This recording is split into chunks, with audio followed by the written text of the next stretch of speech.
Today, I'm going to talk about what you need to know about the difference between subsidiary rights and distribution rights. So, I help serious authors make really smart publishing decisions. And today, I want to go with a myth that I've been hearing is that some retailers and distributors might take your subsidiary right. But here's a spoiler, they don't.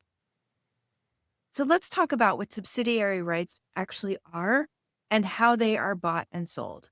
So, they include things like translation, film and television adaptations, merchandise, video game rights, audio rights, serial rights, and serial rights aren't the right to make your product into whole wheat flakes. It actually means you can license your book to a magazine and they can publish it one chapter at a time.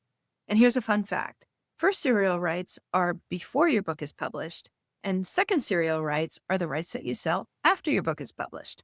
First before, second after. Anyway, I digress.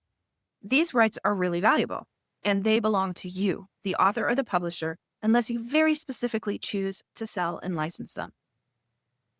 But when you upload your book to StreetLib or another distributor or another retailer, whether it's an audiobook, ebook, or a print edition, you are never giving away any of these rights. Instead, you are granting the distributor or the retailer a non-exclusive license to distribute your work. Non-exclusive unless they tell you specifically it's exclusive. That means you're allowing that distributor to sell your book through connected retailers like Amazon, Apple, Kobo, and more. So a non-exclusive license means that you stay in control. It means you can still distribute anywhere, everywhere else. You can distribute at StreetLib and also distribute in another place as long as you're not conflicting and ending up in the same retail space. So a lot of people use StreetLib to reach the European booksellers and distributors that they cannot reach any other way. You also have the right to take your book down anytime, and you can always license all those other rights, including the tote bag rights, to anyone, however you want. The distributor is more like a delivery service, and the retailer is like a pizza joint. You still own the book. You are just letting distributors and retailers help you get them into more stores. So I'm wondering where the confusion is coming from. Terms in our contract, like authorize and allowing us to have marketing right, which sound really intense. Like publishing contracts usually say that they can give away 10 or even 20% of a book for marketing reasons. And that allows them to put the look inside the book and the previews on Amazon. Marketing rights means a distributor or retailer has the right to show your book's cover in advertising or to display it in the front of the store.